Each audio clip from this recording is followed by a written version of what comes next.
امام بخاری اور امام مسلم کے دادا استاد کون ہیں؟ عبداللہ ابن مبارک دادا استاد ہیں. امام مسلم تو خود امام بخاری کے شاگرد بھی ہیں. عبداللہ ابن مبارک سے حدیثیں بھی لی ہیں امام بخاری نے، امام مسلم نے. اور عبداللہ ابن مبارک کا ہی قول ہے صحیح سند کے ساتھ جامعہ ترمذی میں 256 نمبر حدیث کے کانٹیکسٹ میں کہ جو رفع الیدین کرتا ہے اس کی حدیث ثابت ہے ابن عمر والی، اور جو رفع الیدین نہیں کرتا اس کی ابن مسعود والی حدیث ثابت نہیں ہے. عبداللہ ابن مبارک 181 ہجری میں فوت ہوئے اور امام بخاری 194 میں پیدا ہوئے. یہ ان کے دادا استاد ہیں. عبداللہ ابن مبارک شاگرد ہیں امام حنیفہ رحمہ اللہ کے. شاگرد ان کے ہیں لیکن رفع الیدین کے مسئلے میں وہ اپنے استاد کے ساتھ نہیں ہیں. بلکہ امام بخاری نے جز رفع الیدین میں ایک مناظرہ نقل کیا ہے عبداللہ ابن مبارک کا اپنے استاد امام حنیفہ کے ساتھ. جب امام حنیفہ نے سنت کا مذاق اڑاتے ہوئے یہ کہہ دیا سلام پھیرنے کے بعد کہ عبداللہ ابن مبارک سے کہ مجھے لگا تم نماز میں اڑنے لگے ہو جو تم بار بار یوں کرتے ہو. جب کوئی شخص سنت کا اس طرح مذاق اڑائے تو اس کا جواب بھی پھر پھکی سے دیا جاتا ہے. تو وہ پھکی عبداللہ ابن مبارک نے دی اور کہا کہ امام صاحب استاد جی رکو ذرا صبر کرو، اگر آپ پہلا رفع الیدین کرتے وقت نہیں اڑے تو میں دوسرے اور تیسرے اور چوتھے کے اوپر کیوں اڑ جانا تھا میں نے. اس پہ امام حنیفہ خاموش ہو گئے. میں یہ نہیں کہتا کہ ان کی بولتی بند ہو گئی پھر کہیں گے توہین کر دی، لیکن اس کے بعد جو امام بخاری نے کلاس لی ہے نا اور انہوں نے جو جملے لکھے ہیں وہ اتنے سخت ہیں کہ جو لوگ سنت کے ساتھ یہ کریں ان کا حشر یہی کرنا چاہیے. اور پھر بڑی سخت الفاظ انہوں نے یوز کیے عبداللہ ابن مبارک کے حق میں امام حنیفہ کے خلاف، اور ظاہر ہے وہ سارے الفاظ سنت کی محبت میں تھے. یقین کریں یہ وہ ساری باتیں جو میں نے ڈسپلے کرائی ہیں آپ کو میری گرفت کوئی نظر ہی نہیں آئے گی جو یہ بڑے بڑے امام نبی علیہ السلام کی محبت میں اپنے سے بڑوں کے اوپر کرتے تھے. یعنی گھوڑوں کی دموں والی حدیث جب حنفیوں نے پیش کی تو جز رفع الیدین میں امام بخاری نے لکھا کہ جو لوگ گھوڑوں کی دموں والی حدیث رفع الیدین پہ لگا رہے ہیں، وہ مسلم شریف کی حدیث، وہ تو سلام پھیرتے وقت الفاظ ہیں کہ زانوں پہ ہاتھ رکھو اور یوں نہ کرو، اور دم ہلتی بھی یوں ہے، ایسے ایسے نہیں ہلتی. گھوڑا یوں دم لاتا ہے نا، ان کا گھوڑا شاید ایسے ایسے لاتا ہو. تو امام بخاری نے کہا کہ جو یہ حدیث رفع الیدین پہ لگا رہے ہیں انہیں ڈر جانا چاہیے کہ اللہ کا عذاب نہ ان پر آ جائے. اور سورہ النور کی انہوں نے آیت نقل کر دی کہ جو رسول اللہ کی مخالفت کرتے ہیں وہ ڈرتے نہیں کہ اللہ کا عذاب آ جائے ان پر. امام بخاری نے کہا کہ انفیو اللہ سے ڈر جاؤ تم پر اللہ کا عذاب نہ آ جائے کہ تم گھوڑوں کی دموں والی حدیث لگا رہے ہو. ابھی امام بخاری کو تو یہ پتہ ہی نہیں تھا کہ انہوں نے بعد میں وہ بت رکھنے والی بھی لگانی ہے. اس پہ تو امام بخاری نے کوئی اس سے بھی سخت آیت ڈھونڈ کے تو ان کے اوپر لگانی تھی. اب حنفیوں کے گلے کا یہ کانٹا بنی ہوئی ہے، وہ کہتے ہیں نہیں جی وہ جز رفع الیدین تو امام بخاری سے ثابت ہی نہیں ہے. جناب کلمی نسخے موجود ہیں اس کتاب کے پوری اسناد کے ساتھ. مکتبہ ظاہریہ کی، وہ سلطان ظاہر تھے ایک مسلمانوں میں بہت بڑے ایک سلطان گزرے ہیں، انہوں نے اپنی لائبریری بنائی تھی، اسی میں شیخ البانی بھی پڑھتے رہے. نیچے دکان تھی گھڑیاں ٹھیک کرنے کی، ان کے ابو کی چابی ان کے پاس ہوتی تھی. فالتو وقت یہ اوپر بیٹھے رہتے تھے، کرتے کرتے اللہ نے اتنا علم دیا کہ محدثین کے استاد بن گئے. ہے وہ گھڑی ساز تھے یعنی انجینئر ہے، ہاں کوئی مدرسے سے نہیں تھے پڑھے. پھر بعد میں خیر انہوں نے جو ظاہر عربی ان کی اپنی نیٹو لینگویج تھی تو محدث اعظم سعودیہ عرب بن گئے وہ البانیہ سے آ کے. اور مفتی اعظم سعودیہ بن باز کہا کرتے تھے کہ اس نیلی چھتری کے نیچے البانی سے بڑا کوئی حدیث کا عالم نہیں ہے. اس دور کا امام بخاری انہیں کہا گیا شیخ البانی کو. جس طرح ہم عجم میں شیخ زبیر صاحب کو کہتے ہیں نا، تو عرب دنیا میں شیخ البانی کو اللہ نے ان سے اتنا بڑا کام لیا. تو وہ مکتبہ ظاہریہ کی باقاعدہ کلمی نسخے والی جز رفع الیدین ہے جس پہ شیخ زبیر صاحب نے تحکیم لگا کے مکتبہ اسلامیہ سے پرنٹ کی ہے، جو ہماری ویب سائٹ ahlsunnatpak.com پہ اس کا PDF رکھا ہوا ہے. تو وہ ثابت ہے، شروع میں انہوں نے پوری بحث کی ہوئی ہے اس کے اوپر. اور امام بخاری نے کیا کمال، پہلے تو اس کا مقدمہ لکھا ہے کہ یہ ان لوگوں کا رد ہے، یہ اس مجہول شخص کا رد ہے جس نے عجمیوں کی حدیث کی ناواقفیت کی وجہ سے رفع الیدین نہ کرنے کی بدعت ان میں جاری کر دی۔ میں اس شخص کے خلاف یہ کتاب لکھ رہا ہوں کہ جن بچاروں کو عربی نہیں آتی تھی، حدیثوں کا پتہ نہیں تھا، ان عجمیوں کو، یعنی نان عربز کو، یعنی ہم لوگ اس زمانے میں بھی عربی رفع الیدین کرتے تھے کیونکہ وہاں پہ مکے مدینے سے دین آیا ہوا تھا اور عجمیوں کے پاس دین پہنچا تھا گوالوں کے ذریعے، تو خالص دودھ تو بھینس کے نیچے سے ملتا ہے، ہاں گوالا تو ملاوٹ کر کے دیتا ہے۔ اسی لیے دیکھیں یہاں لوگ کہہ رہے ہیں منسوخ ہو گیا، اور ادھر امام کعبہ اونچی امین بھی کہہ رہا ہوتا ہے، رفع الیدین بھی کہہ رہا، انہوں نے بھی دسو نا جا کے جنہاں کو چندے کھاندے ہو ریال لے کے کہ چھڑ دیو منسوخ ہو گیا، وہ کہیں گے اچھا تانوں خبر پہنچ گئی، سانوں تو اتنے بھی نہیں پہنچی حالے تک۔ سرکار ادھر بھی وہی خبر ہے جو ادھر ہے، کیونکہ کتاب سعودیہ کے چینل پہ بھی بخاری مسلم ہی پیش کر رہے ہوتے ہیں اور ہمارے ٹیبل پہ بھی بخاری مسلم ہے اور تمہارے مدرسوں پہ بھی بخاری مسلم ہے، تم عمل نہیں کر رہے، یہ تمہاری دو نمبری ہے۔ کتابیں تو اپنی جگہ موجود ہیں، چاہے عجم کا مسلمان ہو چاہے عرب کا۔ تو وہ شیخ زبیر صاحب کی پوری تحکیم کے ساتھ وہ موجود ہے۔ اس کے سٹارٹ میں آپ دیکھیں کتنے سخت الفاظ ہیں امام بخاری کے، یہ اس مجہول شخص کا رد ہے۔ اب وہ شخص کون ہے؟ بعض کہتے ہیں یہ امام حنیفہ کے اوپر انہوں نے اتنے سخت جملے بولے ہیں، بعض کہتے ہیں ابراہیم نخعی کے اوپر بولے ہیں۔ چونکہ امام بخاری نے کسی کا نام مینشن نہیں کیا، لہٰذا اس سے مراد ہر وہ حنفی ہے جو قرآن و سنت کے مقابلے پہ اپنی تعلیمات یا اپنے بابوں کو لے کے چل رہا ہے، ہم نام لیے بغیر۔ اور امام بخاری نے 100 سے زیادہ احادیث اور آثار رفع الیدین کے حق میں لیے ہیں، اور پہلی حدیث مولا علی سے لی ہے، تاکہ اگر کوئی کہنا جی ابو بکر سے ثابت کریں رفع الیدین، جی عمر سے ثابت کریں، عثمان سے، علی سے، انہوں نے کہا چھڑ دو، رکو ذرا، صبر کرو، ہم علی سے ہی ثابت کر دیتے ہیں، تاکہ پھر یہ سوال ہی نہ کرو کہ آخری وقت تک کرتے تھے یا نہیں کرتے تھے۔ ہاں خلفائے راشدین کرتے تھے یا نہیں کرتے تھے۔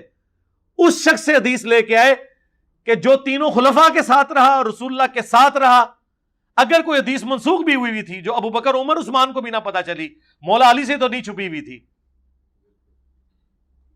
مولا علی کی وہ حدیث ترمذی اور ابن ماجہ میں بھی ہے کہ مولا علی نماز کا طریقہ سکھاتے ہیں تابعین کو، کہ نبی علیہ السلام جب نماز شروع کرتے تو دونوں ہاتھ کندھوں تک اٹھاتے، رکوع میں جانے لگتے تو دونوں ہاتھ کندھوں تک اٹھاتے، اور رکوع سے سر اٹھاتے تو دونوں ہاتھ کندھوں تک اٹھاتے۔ یہ حدیث ابن ماجہ میں اور ترمذی میں ہے، اور امام بخاری نے جز رفع الیدین میں پہلی حدیث یہ لے کے حنفیوں کے سارے سوال ختم کر دیے ہیں۔ پیسیفک اوشن کی گہرائیوں میں اور اٹلانٹک کی ٹھنڈک میں پھینک دیے جا کے۔ ایک روایت لے کے، اور لوگ کہتے ہیں جی ہم وہ روایتیں پیش کرتے ہیں، وہ کتاب ہی ثابت نہیں ہے۔ اور یار جو لوگ بخاری مسلم کی رفع الیدین کی حدیثیں نہیں مانے ہوئے ہیں، ان سے آپ نے جز رفع الیدین کی حدیثیں منوانی ہیں امام بخاری کی کتاب کی، اور جو قرآن کے عقیدوں کو نہیں مانے ہوئے، ان سے آپ نے امام بخاری کی کسی کتاب سے کوئی بات نقل کر کے ان سے منوانی ہے۔ لیکن پھر بھی ہمارے کلمہ کو بھائی ہیں، نمازیں ان کے پیچھے پڑھیں، چندے ان کو دیں، یہ آپ کو مسجد سے نکالیں تب بھی پیچھے پڑھیں، تاکہ آپ خاموش دعوت کریں سنت کی انشاءاللہ۔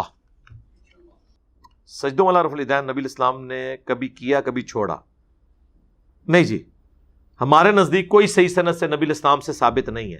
شیخ البانی نے ایک حدیث کو صحیح کہا ہے، سنن نسائی کی، وہ قتادہ کی تدلیس کی وجہ سے ضعیف ہے، ہم اس کو جواز کی حد تک مانتے ہیں۔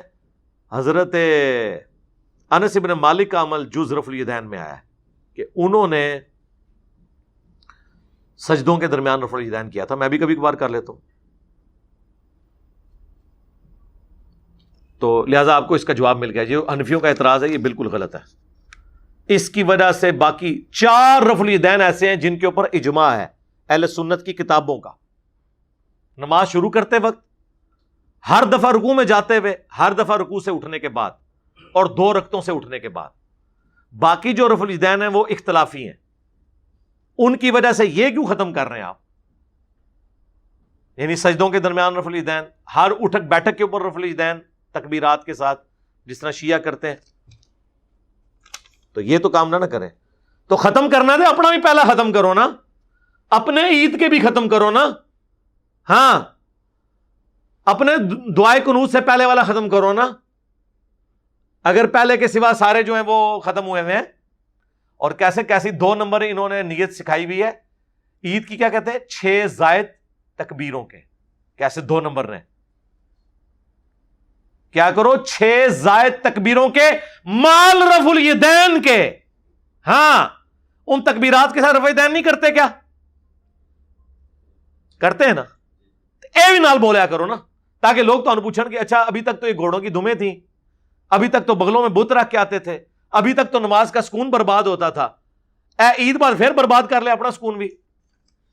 تو انو اللہ نے برباد کیتا ہے سنت دی نفرت دی وینا. امام بخاری نے جڑی بدواواں تو دیتی ہیں نا جز رفع الیدین بالکل صحیح دیتی ہیں. نبی پاک صلی اللہ علیہ وآلہ وسلم نے رفع الیدین ہمیشہ کے لیے حکم دیا. جی ہمیشہ کے لیے حکم دیا. صحیح بخاری میں حدیث ہے صلو کما رأیتمونی اصلی، نماز اس طرح پڑھو جس طرح مجھے نماز پڑھتے ہوئے دیکھتے ہو. اور یہ حدیث روایت کی ہے مالک بن حویرث نے. اور مالک بن حویرث نبی الاسلام کی وفات سے بمشکل 1 سال پہلے غزوہ تبوک کے موقع پر مسلمان ہوئے ہیں. اور وہ کہتے ہیں ہم چند نوجوان تھے، 20 دن حضور کے ساتھ رہے، آپ کے ساتھ نمازیں پڑھی. واپس جانے لگے تو حضور نے فرمایا صلی اللہ علیہ وآلہ وسلم واپس جا کے اپنے گاؤں ایریا میں نماز قائم کرنا، اذان دینا، جس کو قرآن زیادہ آتا ہو، عمر میں بڑا ہو، تمہاری امامت کروائے، اور صلو کما رأیتمونی اصلی، اور دیکھنا نماز اس طریقے سے پڑھنا جس طرح مجھے پڑھتے ہوئے دیکھا ہے. اور مالک بن حویرث ہی بخاری اور مسلم میں نماز کا طریقہ روایت کرتے ہوئے کہتے ہیں کہ میں نے نبی الاسلام کو دیکھا کہ جب وہ نماز شروع کرتے تو دونوں ہاتھ کندھوں تک اٹھاتے، اور ایک روایت میں کانوں تک اٹھاتے. رکوع میں جانے لگتے تو کانوں تک اٹھاتے، اور رکوع سے سر اٹھاتے تو کانوں تک اٹھاتے. تو جب نبی الاسلام یہ فرما رہے ہیں کہ نماز اس طرح پڑھو جس طرح مجھے پڑھتے ہوئے دیکھتے ہو، اور جس شخص سے یہ کہہ رہے ہیں وہ یہ بتا رہا ہے کہ میں نے حضور کو ایسے پڑھتے ہوئے دیکھا، تو A is equal to B and B is equal to C, hence A is equal to C. بالکل کلیئر کٹ ہے. بخاری مسلم کی حدیث ہے اللہ نے مجھے جوامع کلمات کے ساتھ مبعوث کیا ہے. میں بات مختصر کرتا ہوں اور مفہوم گہرا ہوتا ہے. جب یہ کہہ دیا کہ اس طرح نماز پڑھو جس طرح مجھے نماز پڑھتے ہوئے دیکھتے ہو، اب جن جن لوگوں نے رسول اللہ کو نماز پڑھتے ہوئے دیکھا اور وہ نبی الاسلام کی وفات کے بعد نماز کا طریقہ رفع الیدین کے ساتھ سکھا رہے ہیں، تو اس کا کیا مطلب ہے؟ بالکل واضح. مصنف ابن ابی شیبہ میں مولا علی علیہ السلام سے رفع الیدین نہ کرنے کی حدیث آئی ہے. بھائی میرے بھائی مصنف ابن ابی شیبہ تو بعد کی بات ہے، ابو داؤد اور ترمذی میں موجود ہے. یہ ضعیف روایتیں ہیں میرے بھائی. مولا علی سے جو نماز کا طریقہ ہے وہ جامعہ ترمذی اور سنن ابن ماجہ کے اندر موجود ہے، جو جز رفع الیدین میں امام بخاری نے پہلے نمبر پہ حدیث لی ہے مولا علی سے، وہ صحیح سند کے ساتھ ہے. روایتیں تو موجود ہیں، مصنف ابن ابی شیبہ سے پوری فقہ حنفی ثابت ہو جاتی ہے، لیکن وہ روایتیں بھی صحیح ہوں نا. اور مصنف ابن ابی شیبہ کا جو آخری چیپٹر ہے اس کا نام کیا ہے؟ کتاب الرد علی ابی حنیفہ. جی ہاں، 550 روایتیں ہیں امام حنیفہ کے خلاف لے کے ہیں ابن ابی شیبہ، کہ جس میں امام حنیفہ نے رسول اللہ کی مخالفت کی. ڈائریکٹ فتویٰ لگایا انہوں نے، یہ نہیں کہا کہ انہیں اجتہادی غلطی لگ گئی. اور اس کا چیپٹر کا نام ہے کتاب الرد علی ابی حنیفہ. تو مصنف ابن ابی شیبہ میں کوئی بھی چیز لے کے آتا ہے اس کو کوئی یار اینڈ تے دیکھ لو، اینڈ رزلٹ کے کڑے ہو جائے.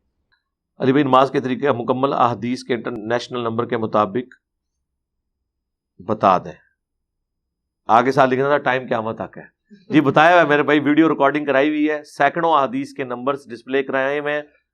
نماز کا پریکٹیکل لکھے، میری ویڈیو کھل جائے گی. آلموسٹ 1.6 ملین لوگ دیکھ چکے ہیں. اس میں نہ صرف نماز میں جو کچھ پڑھا جاتا ہے اس کی حدیث کے نمبر بتائے ہیں، بلکہ جو پوسچرز ہیں نا کہ یہ ہاتھ ایسے اٹھانے ہیں تو یہ کس حدیث میں لکھا ہے وہ حدیثیں الگ سے شو کی ہیں، اور ساتھ ساتھ وہ حدیثوں کے نمبر چینج ہوتے جاتے ہیں. انٹرنیشنل نمبر ہے وہ، آپ دیکھ لیں، ہو چکا ہے یہ کام. یعنی جو آپ ویڈیو بنوانا چاہ رہے ہیں یہ بن چکی ہے الحمدللہ. رفع الیدین کے اوپر بھی ویڈیو ریکارڈ ہو چکی بھی ہے. مسئلہ 70B رفع الیدین سے متعلق فرقہ وارانہ نظریات کا تحقیقی جائزہ، وہ آپ دیکھ لیں، اس میں میں نے تفصیل کے ساتھ الحمدللہ بیان کر دیا. اور کئی بار میں نے ایک بات بتائی ہے کہ ہمارے پاس ایک بھائی آتے تھے تو وہ بخاری اور مسلم میں جو نماز کا طریقہ لکھا ہوا ہے رکوع میں جاتے وقت اور اٹھتے وقت رفع الیدین کرنا، انہوں نے جب شروع کیا تو ان کے بڑے بھائی تبلیغی جماعت میں اٹلی کے اندر وہ امیر تھے، ان کے گھر جماعتیں رکتی تھی. وہ چھٹیوں پہ آئے تو وہ آگے آتے ہی سیدھا، ان دنوں میں اپنے گھر میں درس دیا کرتا تھا، سیدھا آ کے چڑھائی کر دی جی میرے بھائی کو آپ نے قادیانیت کی طرف لگا دیا ہے. جناب یہ ہمارا ہی حوصلہ ہے کہ ہم یہ ساری باتیں سنتے ہیں, ہم مسکراتے ہیں, ہمیں پتا ہوتا ہے کہ اب یہ قابو میں آ گیا, کیونکہ ہمارے پاس تو علم کی طاقت ہے اللہ کے فضل سے, جس کو نہ شکست ہو سکتی ہے, جو نہ چوری ہو سکتی ہے. الحمدللہ علم وہ تلوار ہے. تو میں تسلی سے بات سنی, میں نے کہا میرے بھائی میں آپ کے ساتھ پوری ہمدردی کرتا ہوں, ہمارے گھر کے قریب ہی قادیانیوں کی عبادت گاہ ہے, تو ہم سارے اٹھ کے چلتے ہیں وہاں جا کے دیکھتے ہیں, اگر قادیانی آپ کے طریقے کے مطابق نماز پڑھ رہے ہوئے, یعنی حنفی طریقے پہ بغیر رفع الیدین کے, تو وہ آپ میں سے نکلا ہوا فرقہ ہے, اور اگر وہ رفع الیدین کے ساتھ پڑھ رہے ہوئے تو پھر آپ ہمارے کھاتے میں اسے ڈال دیجیے گا. بس اتنی بات کرنے کی دیر تھی. کہتے نہیں نہیں نہیں کوئی ضرورت نہیں, اور بات مانی بھی کوئی نہیں, کیونکہ انہیں پتا چل گیا تھا کہ یہ تو پھر ماننا پڑ جائے گا کہ تو یہ ہمارے ہی حنفی بھائی ہیں. تو قادیانی آج کی ڈیٹ میں حنفی ہیں. یہ بعض لوگ جو ان کے چند ایک مسائل پکڑتے ہیں نا جی, فاتحہ خلف الامام میں ان کا یہ عقیدہ ہے, یہ تفردات ہیں, اوورآل وہ حنفی ہیں. حنفیوں میں بھی تو کئی ایک شاخیں ہیں نا. بریلوی کہتے ہیں انگوٹھے چومنے والے کی شفاعت ہوگی, اور وہ کہتے ہیں فقہ حنفی کی بنیادی کتاب فتاوی شامی, جسے رد المختار کہتے ہیں, جو در مختار پہ حاشیہ ہے, اس میں لکھا ہوا ہے. جب ہم دیوبندیوں کو دکھاتے ہیں کہ یہ تو آپ کی مشترکہ کتاب ہے, اس میں لکھا ہوا ہے انگوٹھا چوما کریں, وہ کہتے ہیں جی لکھا تو ہوا ہے لیکن یہ مفتہ بھی ہی نہیں ہے. مفتہ بھی کو تو بعد میں دیکھیں گے ابن عابدین شامی کو بیتتی کیوں نہیں کہتے, وہ اب اتنا بھاری ہے کہ اسے نہیں کہہ سکتے. تو انگوٹھے چومنے والے معاملے میں بریلوی درست ہیں ایز فار ایز فقہ حنفی از کنسرن. قرآن و سنت کے حساب سے نہ یہ درست ہے نہ وہ درست ہے, فقہ حنفی کے مطابق میں بات کر رہا ہوں. تو اس قسم کے نا لوگ پھر حربے اڈاپٹ کرتے ہیں. تو یہ تو قادیانیوں کی نماز کا طریقہ آپ دیکھ لیں, یہ انہی کے طریقے کے مطابق نماز پڑھتے ہیں. تو جدھر سے نکلے ہوئے ہیں انہی کے طریقے کے مطابق عمل کریں گے نا. We follow generally Imam Abu Hanifa's fatwa were very largely accepted by the Ummah, and unless we find reasons to disagree with him, we would generally follow the Fiqh Hanafiya. Investigate personally, directly. The overbearing principle should be that you follow Hazrat Imam Abu Hanifa. This is the entire attitude of Jamaat Ahmadiyya.